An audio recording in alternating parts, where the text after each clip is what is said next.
जय श्री कृष्ण दोस्तों, life style with God में आपका स्वागत है। दोस्तों, आज हम कार्तिक मास शुक्ल पक्ष की देव उठनी एकादशी का महात्म सुनेंगे। युधिष्ठिर ने पूछा, श्री कृष्ण, मैंने आपके मुख से रमा एकादशी का यथार्थ महात्म सुना। अब कार्तिक शुक्ल पक्ष में जो एकादशी होती है उसकी महिमा बताइए। भगवान श्री कृष्ण बोले, राजन, कार्तिक के शुक्ल पक्ष में जो एकादशी होती है उसका जैसा वर्णन लोक सृष्टा ब्रह्मा जी ने नारद जी से कहा था, वही मैं तुम्हें बतलाता हूँ।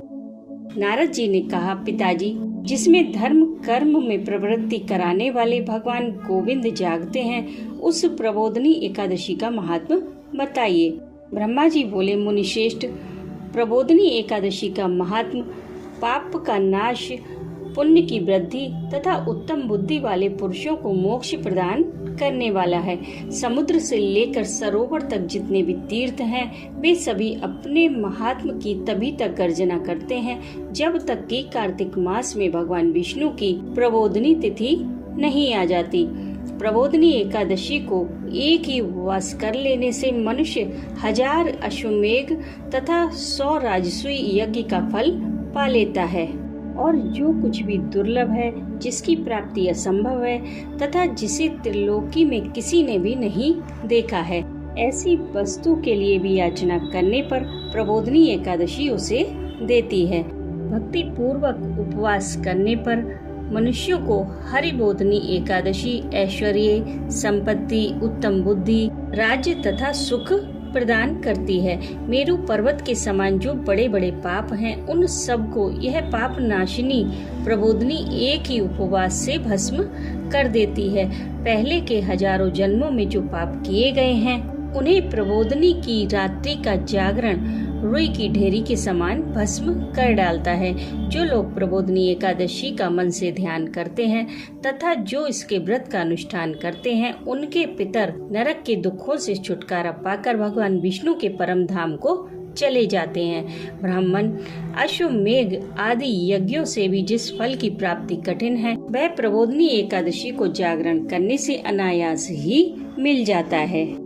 संपूर्ण तीर्थों में नहाकर स्वर्ण और पृथ्वी दान करने से जो फल मिलता है, वह श्री हरि के निमित्त जागरण करने मात्र से मनुष्य प्राप्त कर लेता है। जैसे मनुष्यों के लिए मृत्यु अनिवार्य है, उसी प्रकार धन संपत्ति मात्र भी क्षणभंगुर है। ऐसा समझकर एकादशी का व्रत करना चाहिए। तीनों लोकों में जो कोई भी तीर्थ संभव है, वे सब प्रबोधनी एकादशी का व्रत करने वाले मनुष्य के घर में मौजूद रहते हैं। कार्तिक की हरिबोधनी एकादशी पुत्र पौत्र प्रदान करने वाली है। जो प्रबोधनी एकादशी को उपासना करता है, वही ज्ञानी है, वही योगी है और वही तपस्वी और जितेंद्रिय है तथा उसी को भोग और मोक्ष की प्राप्ति होती है। प्रबोधनी एकादशी को भगवान विष्णु के उद्देश्य से मानव जो स्नान, दान, जप और होम करता है, वह सब अक्षय होता है। जो मनुष्य उस तिथि को उपवास करके भगवान माधव की भक्ति पूर्वक पूजा करते हैं, वे 100 जन्मों के पापों से छुटकारा पा जाते हैं। इस व्रत के द्वारा देवेश्वर जनार्दन को संतुष्ट करके मनुष्य संपूर्ण दिशाओं को अपने तेज से प्रकाशित करता हुआ श्री हरि के वैकुंठ धाम को जाता है। प्रबोधनी को पूजित होने पर भगवान गोविंद मनुष्य के बचपन, जवानी और बुढ़ापे में किए हुए 100 जन्मों के पापों को, चाहे वे अधिक हों या कम, सब पापों को धो डालते हैं। अतः सर्वथा प्रयत्न करके संपूर्ण मनोवांछित फलों को देने वाले देवादिदेव जनार्दन की उपासना करनी चाहिए। बेटा नारद, जो भगवान विष्णु के भजन में तत्पर होकर कार्तिक में पराये अन्न का त्याग करता है, वह चंद्रायण व्रत का फल पाता है। जो प्रतिदिन शास्त्रीय चर्चा से मनोरंजन करते हुए कार्तिक मास व्यतीत करता है, वह अपने संपूर्ण पापों को जला डालता है और 10,000 यज्ञों का फल प्राप्त करता है।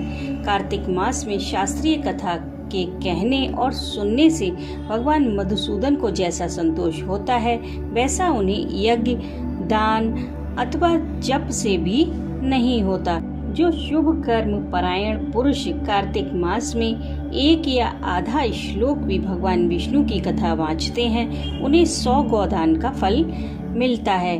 महामुनि कार्तिक में भगवान केशव के सामने शास्त्र का स्वाध्याय तथा श्रवण करना चाहिए। मुनिश्रेष्ठ जो कार्तिक में कल्याण प्राप्ति के लोभ से श्री हरि की कथा का प्रबंध करता है वह अपनी 100 पीढ़ियों को तार देता है। जो मनुष्य सदा नियम पूर्वक कार्तिक मास में भगवान विष्णु की कथा सुनता है उसे सहस्त्र गोदान का फल मिलता है। जो प्रबोधनी एकादशी के दिन श्री हरि विष्णु की कथा का श्रवण करते हैं उन्हें 7 दीपों से युक्त पृथ्वी दान करने का फल प्राप्त होता है। मुनिश्रेष्ठ जो भगवान विष्णु की कथा सुनकर अपनी शक्ति के अनुसार कथावाचक की पूजा करते हैं उन्हें अक्षय लोक की प्राप्ति होती है। नारद जो मनुष्य कार्तिक मास में भगवत संबंधी गीत और शास्त्र विनोद के द्वारा समय बिताता है उसकी पुनरावृत्ति मैंने कभी नहीं देखी। मुने जो पुण्यात्मा पुरुष भगवान के समक्ष गान, नृत्य, वाद्य और श्री विष्णु की कथा करता है वह तीनों लोकों के ऊपर विराजमान होता है। हे मुनिश्रेष्ठ, कार्तिक की प्रबोधनी एकादशी के दिन बहुत से फल फूल, कपूर, अर्गजा और कुमकुम के द्वारा श्री हरि की पूजा करनी चाहिए। एकादशी आने पर धन की कंजूसी नहीं करनी चाहिए क्योंकि उस दिन दान आदि करने से असंख्य पुण्य की प्राप्ति होती है। प्रबोधनी को जागरण के समय शंख में जल लेकर फल और नाना प्रकार के द्रव्यों के साथ श्री जनार्दन को अर्घ देना चाहिए। संपूर्ण तीर्थों में स्नान करने और सब प्रकार के दान देने से जो फल मिलता है वही प्रबोधनी एकादशी को अर्घ देने से करोड़ गुना होकर प्राप्त होता है। देवर्षि अर्घ के पश्चात भोजन, आच्छादन और दक्षिणा आदि के द्वारा भगवान विष्णु की प्रसन्नता के लिए गुरु की पूजा अवश्य करनी चाहिए। जो मनुष्य उस दिन श्रीमद् भागवत की कथा सुनता है अथवा पुराण का पाठ करता है उसे एक एक अक्षर पर कपिला दान का फल मिलता है।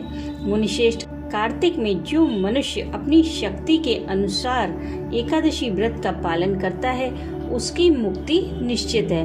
वत्स, जो कार्तिक में भगवान जनार्दन को तुलसी के पत्र और पुष्प अर्पण करते हैं उनका जन्म भर का किया हुआ सारा पाप भस्म हो जाता है। केतकी के एक पत्ते से पूजित होने पर भगवान गरुड़ ध्वज 1000 वर्ष तक अत्यंत तृप्त रहते हैं। देवर्षि, जो अगस्त के फूल से भगवान जनार्दन की पूजा करता है उसके दर्शन मात्र से नरक की आग बुझ जाती है।